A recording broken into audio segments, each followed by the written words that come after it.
I invite you to take a look at this video that I'm going to show. It's from the iconic 1990s movie. I don't know, I wouldn't really think that many of you have watched it, but maybe you have. But it would have been one that we watched in college called Dumb and Dumber, and one of the main characters is Lloyd Christmas, and he falls for a young woman. In fact, he travels across the country, that's what the movie's about, chasing this woman named Mary. And at a dramatic moment, he finally asks her if there's any chance of them getting together and becoming a couple. Listen up.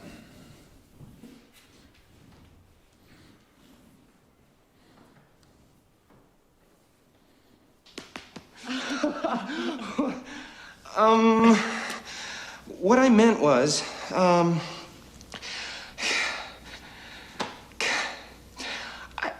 I like you, Mary. I like you a lot. I want to ask you a question, straight out, flat out, and I want you to give me the honest answer. What do you think the chances are of a guy like you and a girl like me ending up together? Well, Lloyd, that's difficult to say, and we really don't... Hit me with it. Just give it to me straight. I came a long way just to see you, Mary. Just, least you can do is level with me. What are my chances? Not good.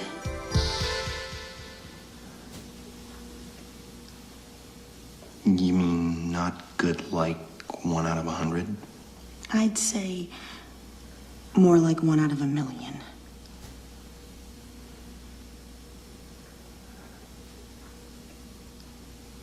So you're telling me there's a chance? Yeah! So obviously what makes this humorous is that I think we all know, and the movie's about the idea that there is absolutely no chance. There is absolutely no chance. But yet, Lloyd is so optimistic. 1 in 1,000,000. That's not bad. He still has a chance, right? Well, as we continue through the story, we encounter time after time when things seem hopeless and impossible. And from the lower story perspective, we look and we say, yeah, this is a 1 in 1,000,000 chance, meaning no chance at all. And then, beyond all reason, God speaks from the upper story and tells us that there really is a chance. And you probably never think it, but Jim Carrey in the Dumb and Dumber figure there represents God. Not literally, but represents God's optimism for the world and God's upper story when we don't give it that much chance. I invite you now, having seen that and thought about that a little bit, I want you to think about it a little bit more. Tell about a time that God showed up and did something surprising and unexpected in what seemed to be a pretty hopeless situation that you or someone else was in. Just sit there and think about that, and then we'll share in a little bit. Those of you watching online, feel free to type in any sort of response to that. Tell about a time God showed up and did something surprising and unexpected in a seemingly hopeless situation.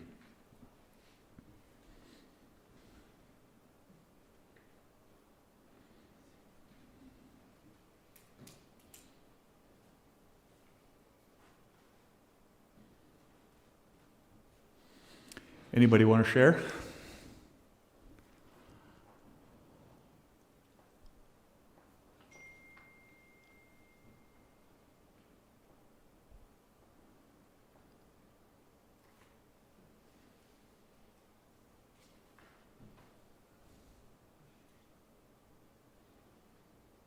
Oh, Nick, could we have the handheld mic? While he gets that ready, just talking to this. I'm having him use the sharing mic now, Nick. You're going out into the world. When I was running High Plains Millwork, I had a situation that came about. There were several situations in where I would lose a key individual. And 2 days later, exactly 2 days, God would send somebody else. And this had happened twice before. And this is the third time I'm going to tell you about. I had a saw guy, which is a pretty critical situation. When you're running a shop, you need a good sawman. And my sawman got stomach cancer, and he died. And somebody from the back shop said they'd do it. And I put him in that situation, and they only lasted so and so long. And all of a sudden, he got an offer from his old job, which was hazardous waste. And he had twice the money that I was giving him, so he left. And his last day, we had already run a paper ad, and we were trying to find somebody for that position. And it had gone, I remember people coming in Monday and Tuesday. This last guy cut on Friday. And on Tuesday, this guy came in, and his name was Jesus. And he was tired of driving truck. He was Latino. And he wanted a different job. And it didn't look like he had the resume at all. All he had ever operated was a little table saw, and I thought to myself, there's no way. And I ran, math is pretty important, so I ran some math things past him, and he didn't seem to impress me, so I said, okay, and went on. And I was in my office on Thursday, and I was kind of grumbling at God. I said, you know, I asked you for help, and you didn't do anything. Here I am, still looking for this position. And went on for about a half hour or so. All of a sudden, the phone rang. My secretary says, it's Jesus. And I said, well, put him through. And he said, is that job still open? And just then it hit me that he was there on the second day. And he was the guy to hire, and I did hire him, and it worked out. He was pretty good. He was a guy that could make something out of nothing. I've never seen a guy quite like him. He could make something out of nothing. I mean, and he just had a knack for that. So. Well, that's awesome. Yeah, just put it back on there. Wow, thanks for sharing. I think you kind of summed up the the gist of it right there in so many ways. Very much so. Anybody else?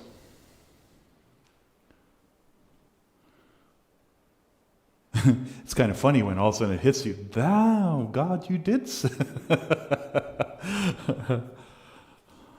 Wow, thank you for sharing that. Then. Well, let's go on to the review. Tom, Bob, did you have an extra? You gave it to him? All right, very good. My regular glasses, so if you see me switching back and forth, these are reading glasses, and I'm old enough and it's dim enough up here that I have to use them. My other glasses, I'm going to the doctor and finally getting some new ones, so if I move back and forth, it's not because I'm that nervous. But let's take a look at movement number 2. And let's read that out loud together. And remember, he divides the portion of God's story, the Bible, into these 5 movements. And we've been through the movement of the garden, the story of the garden. We know about the fall of humanity, and now we're in the second movement, probably the longest movement that we'll be in as it'll take us to the end of the Old Testament. Let's together read that summary statement from movement 2 in the italics. God builds a brand new nation called Israel. Through this nation, God will reveal his presence, power, and plan to get us back. Every story of Israel will point to the first coming of Jesus, the one who will provide the way back to God. And today it's very interesting. I I enjoyed seeing this story about Ruth from a different perspective based on the study that Frazee provides today as it points to Jesus. Take your pop quiz there. See what... Oh, no. First, we're going to watch the scripture video 2. And then you can take the pop quiz right after it's done.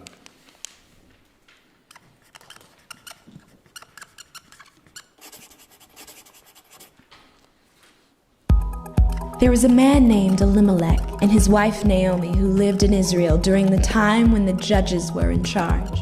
There was a great shortage of food in Israel that caused them to move to a foreign country called Moab.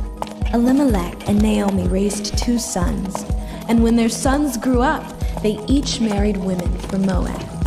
Sadly, Naomi's husband and 2 sons died, and Naomi was left alone with her 2 daughter-in-laws.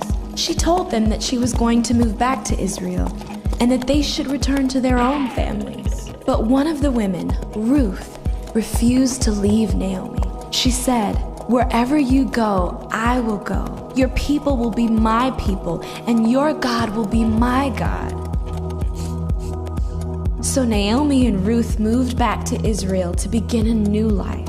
One day, Ruth went to a field to pick up the grain that the farmers had left behind. Little did she know that the owner of the field was Boaz, a relative of Naomi.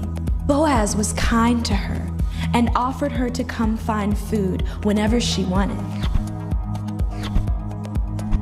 Naomi was getting older, so she came up with a plan to provide for Ruth once she was gone. She suggested that Ruth sneak into Boaz's bedroom while he was sleeping, uncover his feet, and ask him to take care of her. Ruth took Naomi's advice. She uncovered Boaz's feet and laid down next to him. In the middle of the night, Boaz woke up startled. Ruth asked him to care for and protect her. Boaz agreed, but said he needed to first buy the land she lived on so that he would have the right to marry her. So Boaz brought together the decision makers of his town and asked for permission to buy the land. The leaders gave Boaz permission and prayed that God would help Ruth be a great wife. They were married and had a son named Obed, who would soon become the grandfather of one of the greatest leaders Israel had ever known. And of course, also in the lineage of Jesus, as we learned several Sundays ago. All right, take your pop quiz.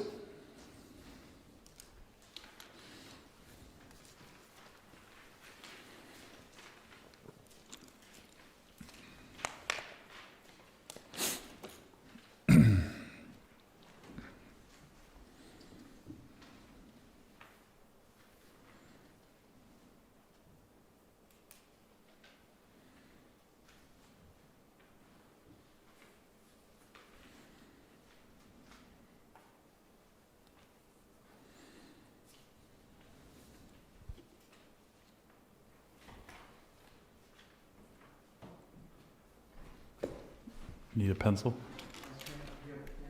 Yeah. Try that one.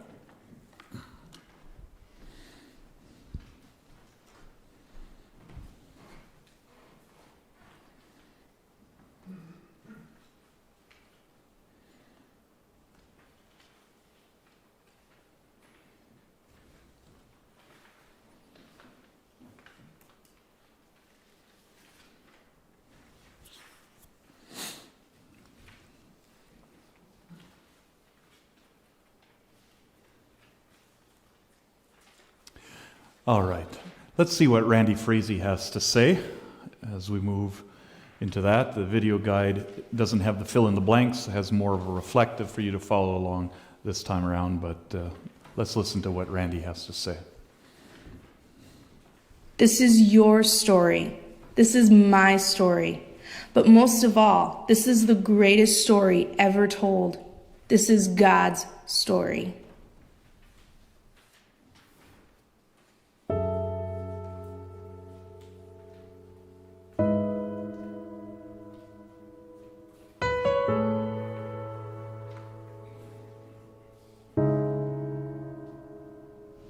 In the days when judges ruled, there was a famine in the land, so a man from Bethlehem in Judah, together with his wife and 2 sons, went to live for a while in the country of Moab. The man's name was Elimelech, and his wife's name was Naomi. The names of their 2 sons was Mahlon and Chilion. They were Ephrathites from Bethlehem, Judah. They went to Moab and lived there. Now Elimelech, Naomi's husband, died, and she was left with her 2 sons. They married Moabite women, and one was named Orpah and the other Ruth. After they had lived there about 10 years, both Mahlon and Chilion also died, and Naomi was left without her 2 sons and her husband.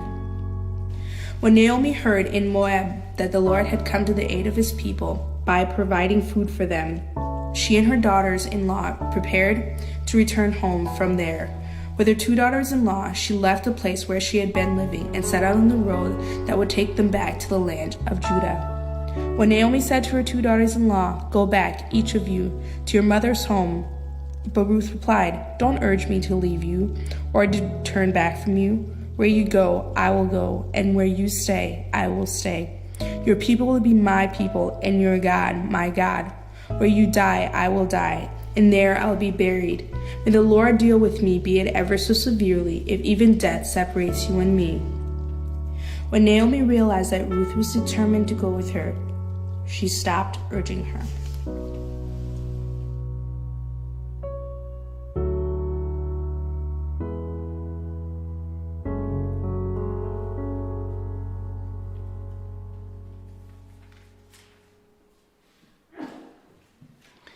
In the lower story, all hope is lost for Naomi. She moved from Bethlehem to Moab with her husband to weather the storm of a famine raging in the land around them at the same time as Gideon's story from the last chapter. Not long after they arrive, her husband dies, but she still has her 2 sons to care for her. While they are in Moab, they both marry Moabite women, and 10 years later, tragically, both of her sons die. In complete emptiness, Naomi decides it's time to go back home to Bethlehem. Her daughter-in-laws decide that they want to go. She begs them not to come, that they will have a better life if they stay in Moab. She finishes her speech with these painful words, "No, my daughters, it's more bitter for me than for you, because the Lord's hand has gone out against me." In the lower story, we see that she had lost all hope, and she felt it was all a result of the Lord's doing in the upper story. Naomi was able to convince the one daughter-in-law to stay, but the other, Ruth, insisted that she go. Here's how she put her decision. "Where you go, I will go, and where you stay, I will stay. Your people will be my people, and your God, my God." She has certainly chose the road less traveled. Life will be extremely hard for Naomi and Ruth. They will likely live in poverty the rest of their life. And to make matters worse, Ruth is a Moabite. The Moabites had oppressed the Israelites for 18 years before Ehud the judge delivered them. In the lower story, there was little chance that she would be accepted. Yet out of deep love for her mother-in-law and her well-being, this is the path that she chose. When Naomi and Ruth's sandals crossed into Bethlehem's borders, after being gone for over a decade, the women of the town exclaimed, "Can this be Naomi?" Naomi replied, "Don't call me Naomi. Call me Mara, because the Almighty has made my life bitter. I went away full, but the Lord has brought me back empty." The word Mara in Hebrew obviously means bitter. She is really convinced that God has orchestrated all of this, and he has, but she just doesn't know how the story will end. Now, Naomi owns land that her husband and sons used to farm. However, Naomi can't manage this property by herself, so she'll be forced to sell her land to pay the bills. And once she does, this will basically be committing her life to servitude. But the bigger, bitter pill to swallow is that the identity of a family is tied to land ownership. If her husband's land is lost, it'll be as though he never existed. So how will 2 poor single ladies make it in Bethlehem? Well, the Old Testament made a provision for the poor called gleaning. Those who owned land would send the harvesters into the field to gather the crop. Whatever little was left, they were to leave for the poor to glean. This is Ruth's primary way to help and to show love to her aging mother-in-law. She will do the gleaning and hopefully bring home enough for both of them to live on. She randomly picks a field to glean, and the owner shows her favor. Ruth is shocked that she is accepted as an outsider and even given protection. Here's what she asked the owner. "Why have I found such favor in your eyes that you notice me, a foreigner?" He replies, "I've been told all about what you have done for your mother-in-law since the death of your husband, how you left your father and mother and your homeland and came to live with the people you did not know before. May the Lord repay you for what you have done. May you be richly rewarded by the Lord, the God of Israel, under whose wings you have come to take refuge." Ruth runs home with her arms filled with food and excitement and shares the story with Naomi over a Thanksgiving meal. Naomi inquires about the identity of the owner, and Ruth tells her that his name is Boaz. Naomi almost has a heart attack. Why? Because Boaz is a close relative. Why is she so excited about that? You see, there is a concept taught in the law, in Deuteronomy 25 to be exact, that states that if a man dies without an heir, the next of kin has the option to marry his widow, love her, take care of her, pay off the financial debts, and redeem the land. This man is called the kinsman redeemer. When they have a child, he is to deed the land to that heir in the name of the deceased husband, thus allowing his name to live on. Essentially, the kinsman redeemer takes on a huge risk and in the end doesn't increase his net worth a single penny. Naomi hasn't been this hopeful in a long time. She takes on the role of a Jewish matchmaker like the one you see in The Fiddler on the Roof. She tells Ruth to take a shower, splash on some Chanel 5, and put on her Sabbath best. She was then to head over to Boaz's house that night, playing the part of Cinderella. She needed to wait until he had finished eating. You never approach a man with an empty stomach. After he went to bed, she was to sneak in and uncover his feet and lie down at the foot of his bed. Boaz would understand exactly what Ruth was doing. It was a nonverbal way of requesting marriage. Ruth does everything Naomi asks of her. And Boaz wakes up startled and asks who she is. She replies, "I am your servant Ruth. Spread the corner of your garment over me, since you are a kinsman redeemer." Now, the word for garment in Hebrew is the same word for wing. When Ruth first met Boaz, he referred to God's wing providing her refuge. Ruth was now asking Boaz to be God's wing to her, and he accepted. He exercised his obligation, and they were married. He not only bought Ruth's widow's land, but all his brother's land and their father's as well. Risking his own estate, didn't add to his personal treasury by one line item, and redeemed them all. What drives a Boaz to turn his attention from his own selfish needs and wants to reach out to an outsider? Well, as it turns out, Boaz, the now strong, wealthy, respected man in Bethlehem, knew what it was like to be an outsider. We learn in another part of the story of the Bible that Boaz's mother is Rahab, the harlot. Rahab was the Canaanite prostitute that provided coverage for Joshua's spies when they were scoping out the land. She risked her life and as a result was adopted into the family of Israel. Boaz knew what it felt like to be an outsider at one time and had it in his heart to reach out to someone else in that same position. As it turns out, that person was Ruth. Ruth and Boaz had a little boy together. That little lad didn't know it yet, but he will inherit the land of his father, Mahlon, whom he never met. He will carry on that family name because of the kind act of Boaz. The women of the town said to Naomi, "Praise be to the Lord, who this day has not left you without a kinsman redeemer." In the lower story, Naomi thought her life was over, that God had given up on her. Well, she was mistaken. Naomi took her grandson and cuddled him in her lap. The women of the town spread the gossip. Naomi has a son. What happened to the name Mara? Bitter. I guess it didn't stick. She went back to being called Naomi, which in Hebrew means beautiful. And beautiful her life became. She now had a son to work the land, which meant that the name of her husband, Elimelech, would live on. The little heir's name was Obed, which simply means worker. Sounds like a boring name until you understand the whole story. As overwhelming a turnaround as this is, the good news doesn't stop here. There's more going on in the upper story. At the end of the book of Ruth, we are given the genealogy of Boaz's family. It is here that Obed grows up and has a son named Jesse. Jesse then grows up and has a son named David. And 28 generations later, a little baby is born in a manger in the town of Bethlehem named Jesus. Jesus is the ultimate kinsman redeemer, and he came from the family of an outsider named Ruth. God was not only working above the scene of Ruth's life to provide her earthly needs in the lower story, he was working out his upper story plan with her in mind. He went out of his way to include an outsider, a pagan Moabite in the lineage of Jesus.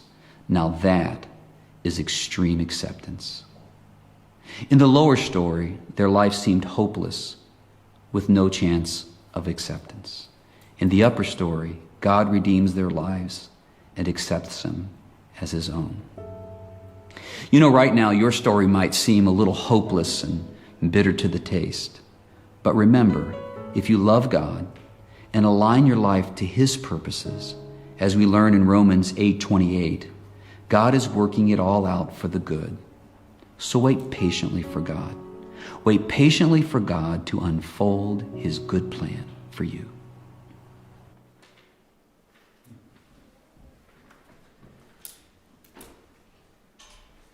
You know, if you read reading through the Bible through the Old Testament, we read the first few chapters of Chronicles, and we actually listened to it on, like I've mentioned before, we listened to it online and have the person read it to us, and then we, Hannah and I, reflect on that. Well, 1st and 2nd Chronicles, what did you guys find? Names. What we can do on that little online thing is we can make it read twice as fast. So we sped it up through the names.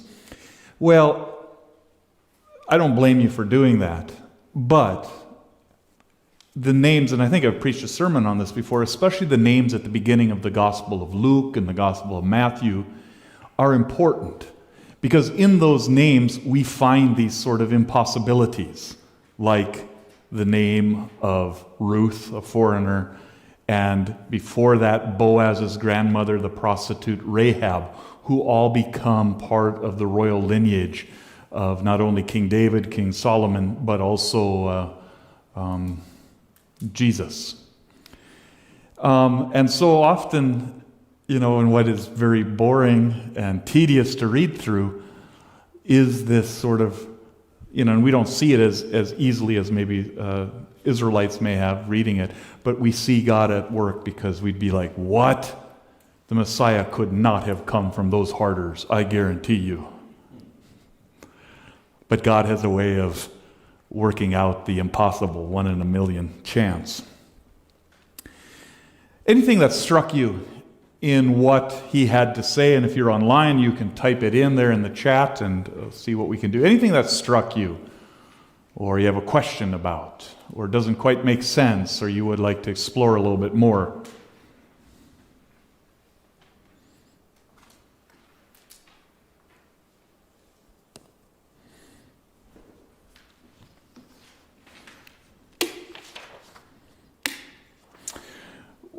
I won't go into this, but if you have a study Bible, you might want to check and see what it meant for Ruth to go lay at Boaz's feet.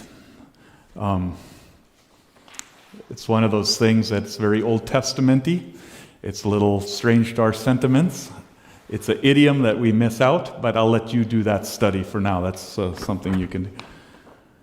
Naomi was a person of faith, but she also questioned God and was deeply honest with her struggles. And Ralph, that sort of reminded me of the story that you told. I'm going to untuck my shirt. It's after working hours, isn't it? A person of faith, but she questioned God. Ralph, it struck me that that part of the story was there for you too. You were like, God, I have been praying for this. Why are you not taking care of me? That fits so well. So my question is, in what ways did Naomi's losses impact how she viewed God and God's work in her life? And then you could, and if you want to, you can pair that up with, tell about a time you were honest with God about your pain and your hurt, and you look back on that episode. What have you learned about God's presence and faithfulness? And here is the handheld mic. You can talk into that. I'll just put it right here. Elmer, just you keep an eye open if someone wants to talk into it.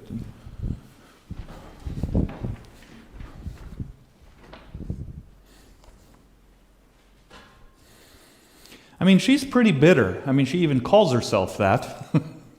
Mara, which is also the base word for the name Miriam and Maria and Mary. So, my Maria is anything but bitter. But that's where that comes from.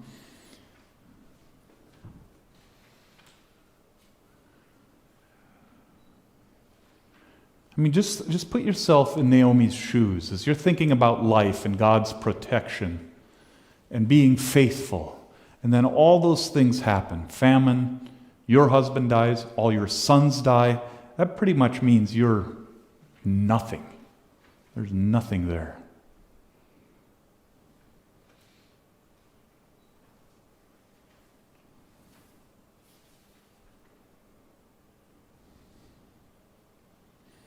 Well, let's go on and think a little bit about Boaz. Boaz was a man of amazing character and wisdom. What can we learn about Boaz's interactions with his workers, including Ruth? Now put yourself in the idea that you are the boss, the foreman. What about Boaz struck you about how he deals with people?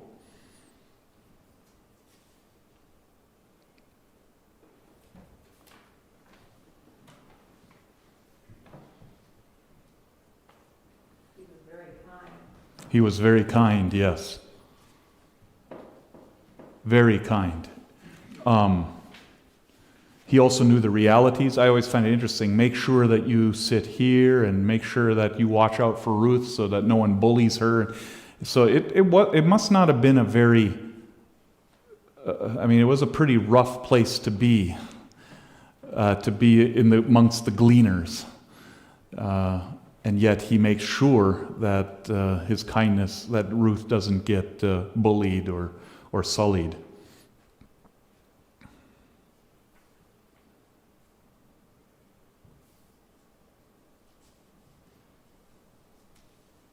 What else about Boaz?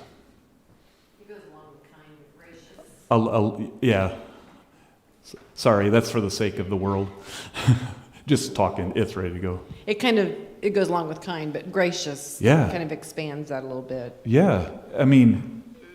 He didn't owe anything to them. He kind of is a relative, right? But really, he doesn't have to do what he has to do. He doesn't have to do that. That is grace. My concordance says he goes beyond the requirement of the law in supplying for Ruth. He sure does. Now, if you remember, I'm going to quote my own sermon. If you remember the sermon from 2 Sundays ago, and it was so cold, one of the things the case I was trying to make is like, what is it that has him doing it? Well, going above and beyond. One of the things I think is definitely his character. That's just the sort of guy he is, and he knows that's the right thing to do. But I also believe, and this is where the idea that kindness and graciousness is contagious. I think Ruth from the get-go already, her kindness and graciousness is contagious. And she has gone above and beyond anything that she needs to do. She should have stayed back in Moab. She doesn't have to be with a poor old widow lady who has nothing. She should have stayed with her own people. But she doesn't, and there's that loving graciousness. And I think that is viral, infectious, if you will. And I think Boaz responds to that because he has heard about her. I mean, the people have been talking. So I wonder if that isn't there as well. Renetta. Just like driving through McDonald's for coffee, if you smile at them, you will get a smile back. Yes, you will. And when you go through Chick-fil-A, you just feel a lot happier when you have polite people talking to you. My pleasure. I went through there yesterday and Ruben goes, "Did she say my pleasure?" But yeah, no, it's contagious. Those sort of things are contagious, are important, are viral. Not just parts of our, it should come from our character, but it's important that we do that.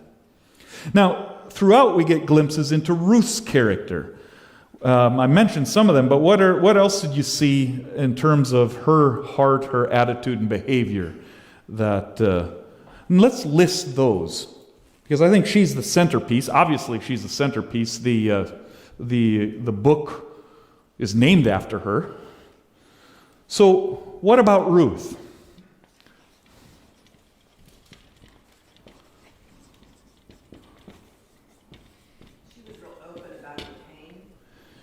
She was open about her pain. Is that what I heard? Yes.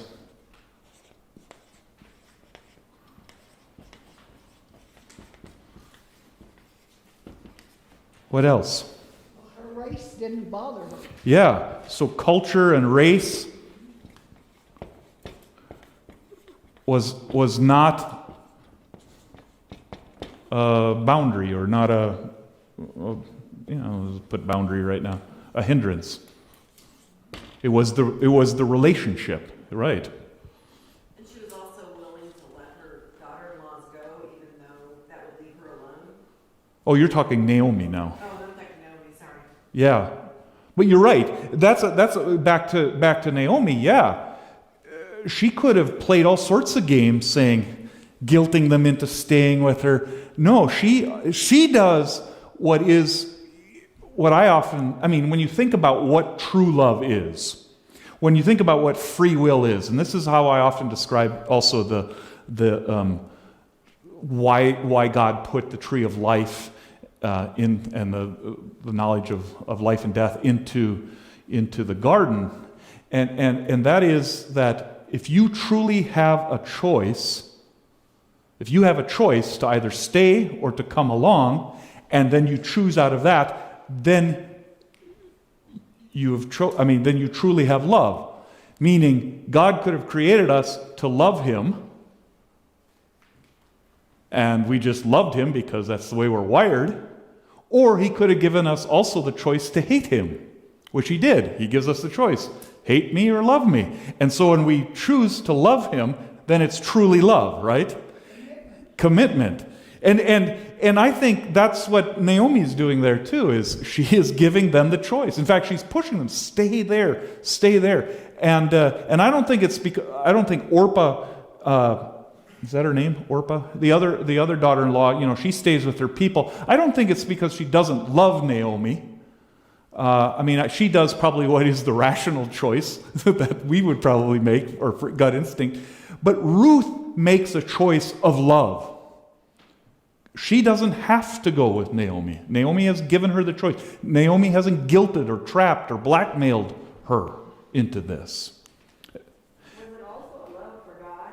Because didn't their families... You want to say that into the mic? Sorry. Well, somewhere I heard that Ruth's love was also her love for God that she was declaring there when she says, "Your God is my God," because her family probably worshipped other gods. So if she stayed, she wouldn't have that support to worship God. Yeah. She obviously knows. She married into that family, right? which is weird that that was allowed even. But it was. It isn't in the Bible, but it happened. But you're right. She says, my people will be your people, your God will be my God. And you could say that she already has a love for God in that, yeah. I see that, I haven't thought about it that way before, but I can see where you would get that. I just see it as an all-in statement. Like, your vernacular will be my vernacular. You talk Plotić, I will talk Plotić. Culturally, like, everything you are, I will be as well. And God is definitely at the center of that. Yeah. What else about Ruth? So, how would you describe that? Yeah. I'm going to put all in commitment. Yeah. I mean, that is a huge commitment to make because you're going against everything that you have been taught and brought up to be. And you know that your family back home is probably saying, why is she not? We taught her better than this. Why is she going over there and becoming a Yahweh worshiper? She was a hard worker. Hard worker. And you know what? Again, she didn't have to work that hard.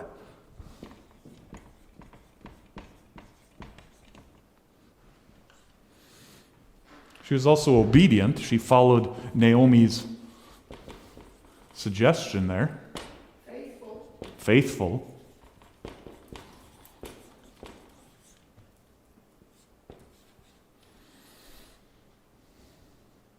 Lucky? We won't go there. Loyal. Blessed. And she makes the most of her blessings, like she lives into those blessings.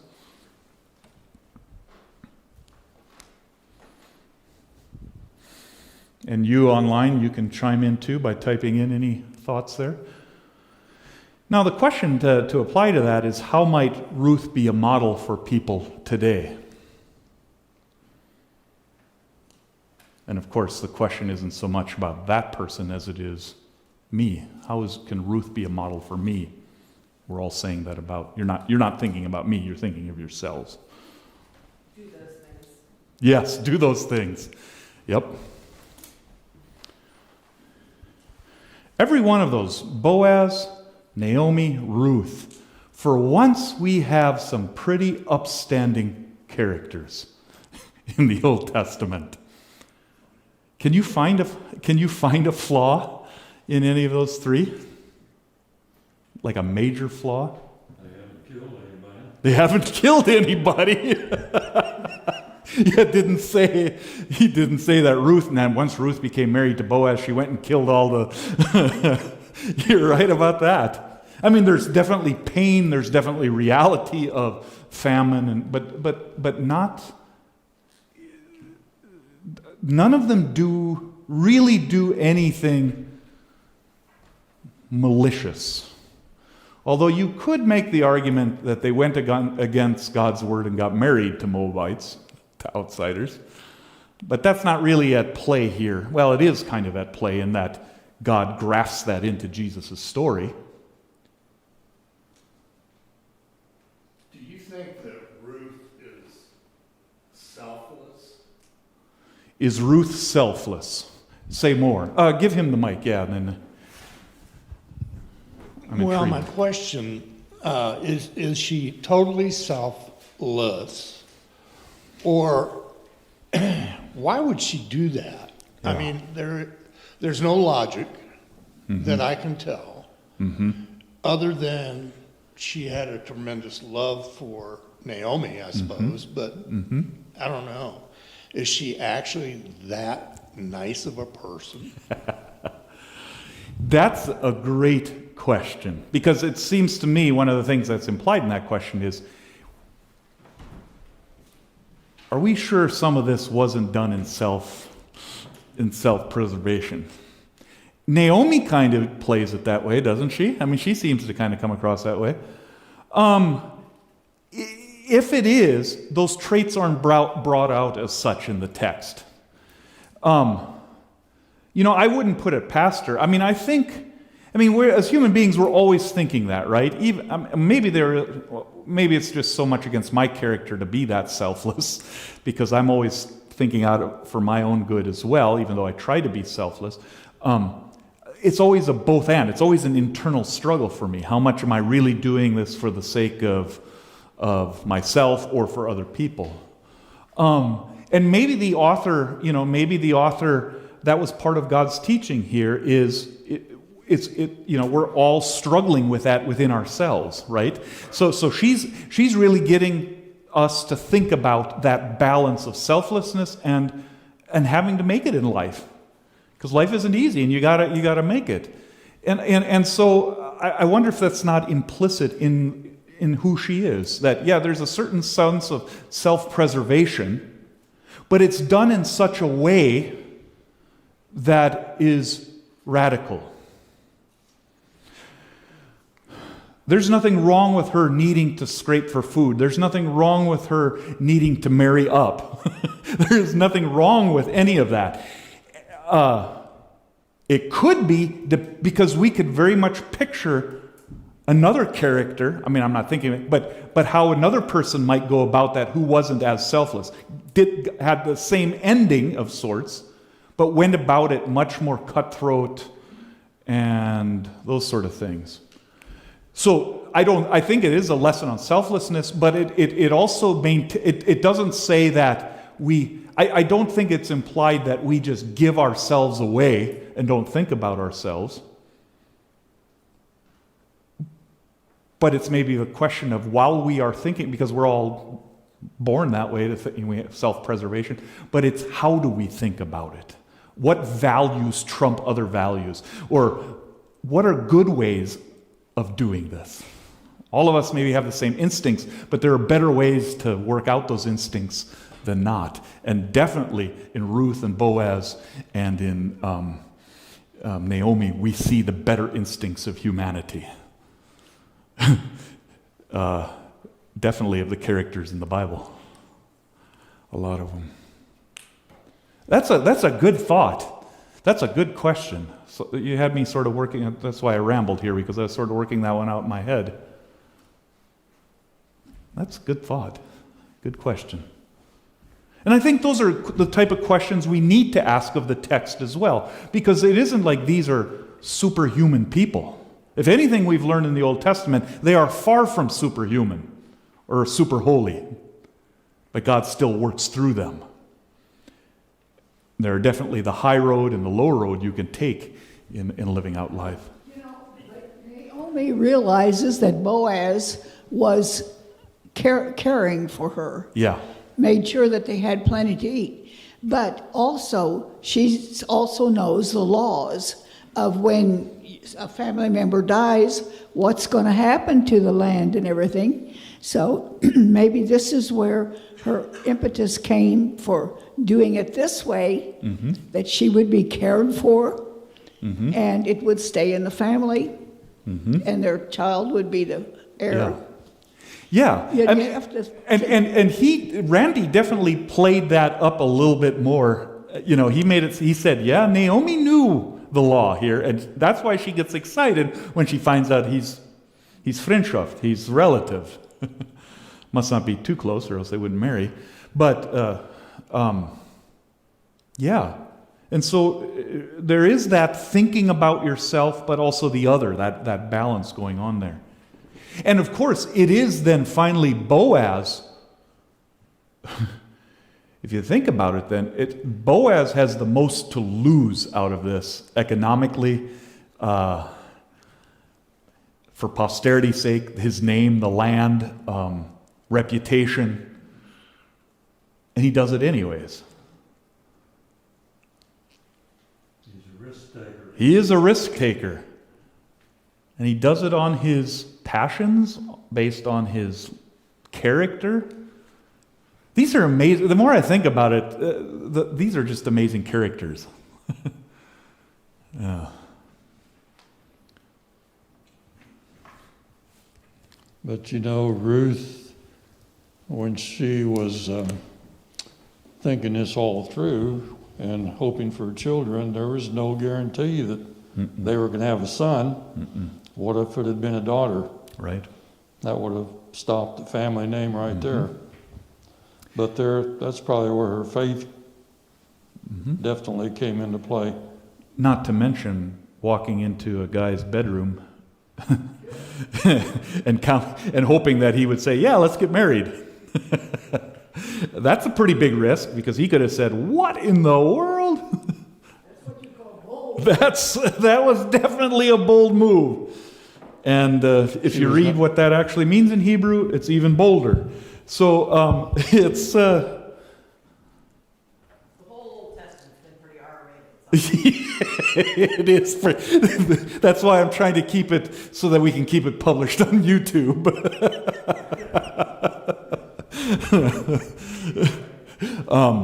But yeah, there are so many risks involved in that too, and that's another angle. I mean, the risks of, again, in the beginning, the fact that you had Israelites marrying Moabites, that's a risk.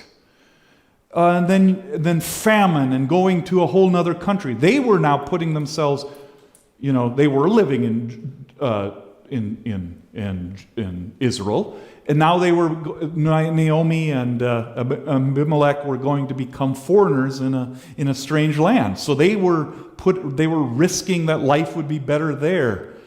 Ruth risked that going with Naomi was a good thing. Naomi risked suggesting that her daughter-in-law should stay, knowing probably they would, when she probably could have guilted them into not, and one of them did, one of them didn't. So there's so much risk and faith involved in this too. And so much, and I think this is a good lesson too, is yesterday I was with a pastor's meeting with Prairie View, and we were talking about how do we, what sort of losses are people experiencing in this time of COVID, and how do we pastor, and how do we as pastors look at this? And one of the things that the presenter said was, these sort of stories, and it seemed to fit very much into what Ruth is here, we have a tendency to look at the immediate moment instead of the balcony view and the long view. Often in history we talk about the long view of history. And things have a way of working themselves out differently than we expect. And that's, again, your story, Ralph, is spot on. I mean, it's just so different than the moment. And one of the parables she told a story about a farmer who had a young son. And the young son wanted to come help farm, and he thought that the father's horses were too old and not strong enough, so they upgraded, except they had to break those horses. And so the father said, "You know what, if it gets my son involved, I'll take the risk and we'll break this new set of horses." And in the process of doing so, the son broke his leg and totally could not work anymore. And the father was too old to break the horses, and so that's left them sort of seemingly destitute. What are you going to do now? The people in the village sort of made fun of him for taking that risk, and that was short-sighted, and this and that. And this was in a faraway country, and all of a sudden, a month later, they found out that their king had declared war and demanded that all the peasants send their firstborn sons off to battle. Well, he couldn't. He had a broken leg. And the army was massacred at the first battle. God has a weird way, or life has a has a way of working out if we take the bigger view of things. And so if we get ourselves stuck in one moment and see just the negative of that moment, we run the chance of, and I'm not talking about being Pollyannish here, like, oh, everything is good, and people are dying around you and you're not denying that. That's not what I'm saying. But what I'm saying is sometimes what we think is bad is actually in the long run something that turns out beneficial far beyond anything that we can imagine. And so it behooves us as well as people of faith to look at the moments and the trials that we find ourselves in and say, yeah, this is bad. Miriam said that. Not Miriam. Naomi said that very clearly, was very direct with God. This is bad. You have made me bitter. But at the same time, she didn't end it there. That moment didn't feel good. And she lived to see how this all worked out and fulfilled itself, and was able to see what still is a bad thing. I don't think she'd ever say that, I'm glad that my husband died and my 2 sons died. But at the same time, God was able to work something good within that. So the challenge, I think, for us, what I got from Prairie View and what I offer you too as we think about this story is, what are those things in our own life that bring challenge to us? We need to name them and say, yeah, like the Psalms that we're reading, and they read through the Old Testament, very direct with God. But if you notice something about those lament songs, it always says, but in time when things get better, I will praise you.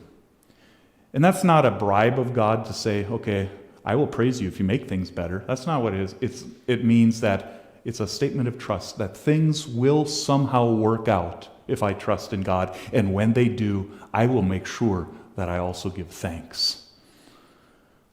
Or you could say it this way, how many times have I cursed out in my head, or had strong words in my head about somebody that wronged me, only to come to find out he wasn't as bad as I thought he was. And I had to apologize to him now too in my head. And I had to confess to God that I had rushed to judgment. How can we be people of the long view, embodying the character of these players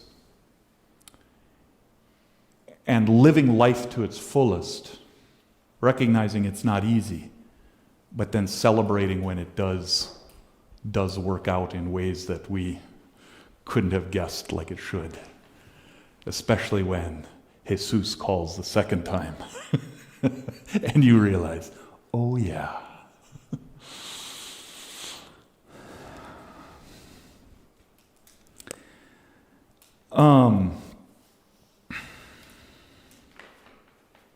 You can go through some of those other questions, but I want to leave you with that assignment again, the personal reflections and actions.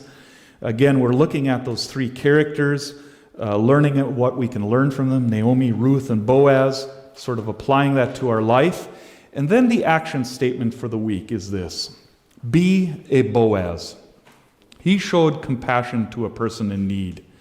Think through the coming week and identify 1 or 2 acts of compassion and generosity you can extend to a person who is hurting, marginalized, and in need. And remember, he gave it graciously, just like God did. God saved us. God gave to us salvation even while we were yet his enemies, as it says in Romans. Right now, your story might seem a little hopeless and bitter to taste. But remember, if you love God and align your life to God's purposes, you will discover that God is working it all out for good. Or as I like to point out when I preach on that passage, he's borrowing that phrase from Romans, that in all things God works for good, which is a little bit different than saying that every evil thing is something that will work out for good as well. Wait patiently. And that wait patiently, that's the same concept as God told the Israelites to do in front of the Red Sea, as God told them to do at Ebenezer, those places. Wait, watch, and see, and then give thanks and testimony to God, because God will unfold his good plan. That's a good feel-good story. Ruth, Naomi, Boaz. And it's a feel-good story that reaches very personally to us when we accept Jesus as our kinsman redeemer. All right, next week we're going to hit Samuel, standing tall, falling hard. I think we're going to talk about Saul. Heavenly Father, be with us as we leave this place. Keep us safe and sound, and keep percolating your word throughout us. Keep growing the seed that has been planted. Keep us safe and sound and eyes fixed on you. In Christ's name, amen.